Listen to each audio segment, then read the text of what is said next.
today we're going to read chapter 4. Another good place to read is in your bed at night before you go to sleep. Chapter 4 is titled Bird in a Cage.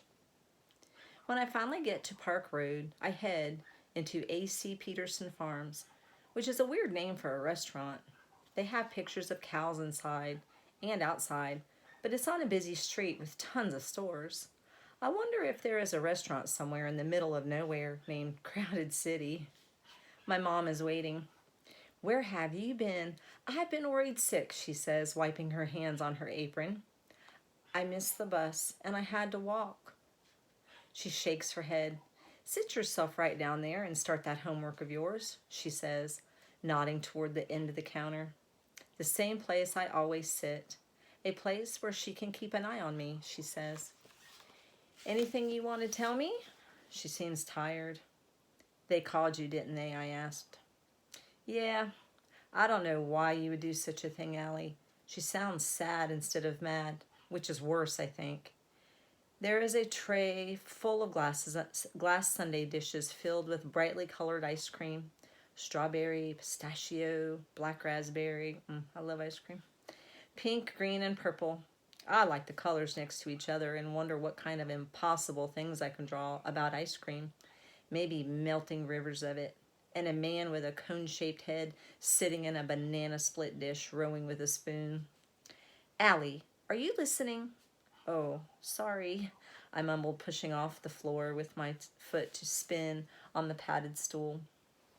I just don't know what to say anymore. My mom's boss looks at her over his glasses. She drops to a whisper. "Just do your homework. We'll talk at home, and please, no spinning on that stool." "I'm sorry. I really thought Mrs. Hall would like the card." "How could that be?" she says as she picks up the tray of ice cream and moves away. I pull out a book and open it, but the letters squiggle and dance.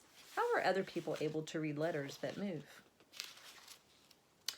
So instead, I stare at the steaming liquid dripping into a coffee pot and start thinking of steaming volcanoes and dinosaurs standing around drinking coffee, staring up at the giant meteor soaring through the air, commenting on how pretty it is. And I think about how lucky they were that they never had to go to school. I grab a napkin and begin a drawing of them for the sketchbook of impossible things. Soon my mom's brown and white checkered apron is in front of me. I look up. I swear it, I didn't know it was a card for dead people. "It's a sympathy card," she says, "and it's for the people that miss the person that has died, not for the dead." "Well, don't you think the dead person deserves a card more than anyone?" And she laughs. She leans her elbow on the counter and lifts her other arm to put her hand on my face. It's warm, and I'm so relieved that she isn't that mad at me. "You're funny. You know that?" Then she pulls over the napkin with the dinosaur holding the coffee cup. "What's this?" "Just an idea I have for the sketchbook of impossible things." She stares at it. "Aw, your grandpa knew you were talented, and he'd be so proud of how hard you're working on your art. And he would love that you named your sketchbook after Alice in Wonderland. He had such fun sharing that book with you." She looks up at me, "just like he shared it with me when I was young." Alice in Wonderland, a book about living in a world where nothing makes sense, made perfect sense to me. "I miss Grandpa," I say. 3 words that hold sadness like a tree holds leaves. "Me too, sweetheart." I miss how he'd move from place to place with us whenever Dad got stationed somewhere new or deployed. It's weird to think he doesn't know that we've moved again. So if you don't know what deployed means, it means that her dad is in some kind of service like Army or Navy, and he's somewhere else. She taps the end of my nose. "I don't know, sweetheart. I think he knows." Just then, voices I recognize come through the glass doors. It's Shay and Jessica.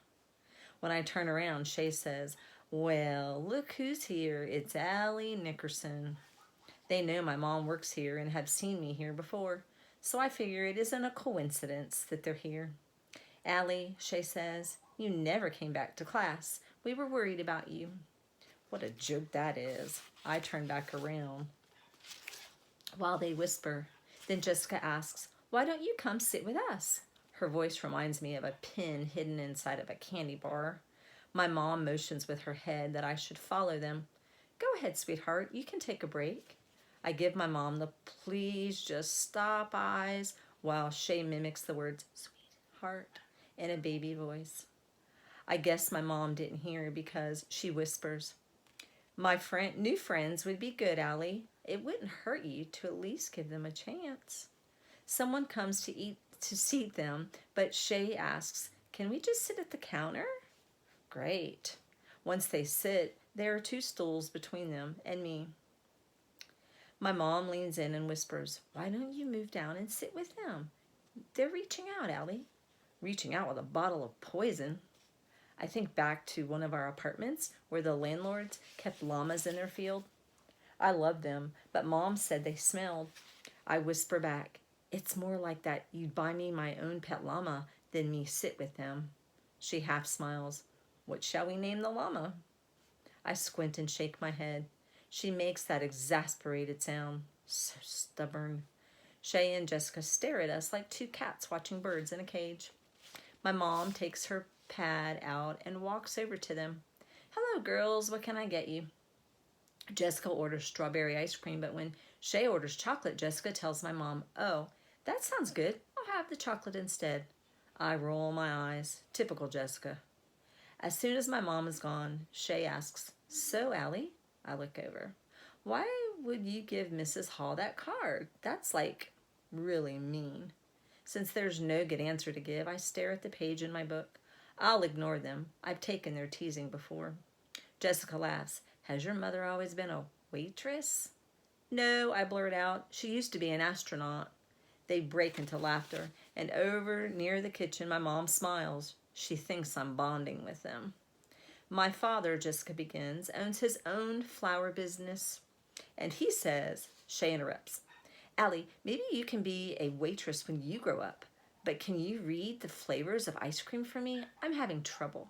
She points up at the slow-turning cube hanging from the ceiling that lists the flavors on each side. The movement makes it even harder to read. I feel my face get hot. Oh, no. Do they know I can't read? As they laugh, I remember how I had to read aloud last year when I first got here. I knew I shouldn't have, but some stupid voice in my head sometimes says it will be different this time, and I try.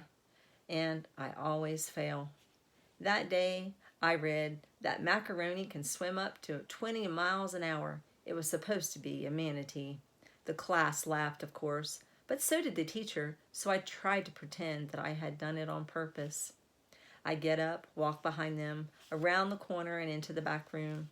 I'm not supposed to be back there, but it's the only place they can follow me. I step behind the tall metal shelves with cans of pickles and ketchup and relish that are bigger than my head. Pushing my back hard against the wall, I see words on everything that surrounds me. Boxes and cans and giant plastic bottles. Words. I can never get away from them. I think back to the 2nd grade when my teacher wrote a whole lot of letters down and asked me what they said. I had no idea, but I was used to that. That spells your name, Allie. Allie Nickerson. Who knew a 2nd grader could understand that what being humiliated feels like?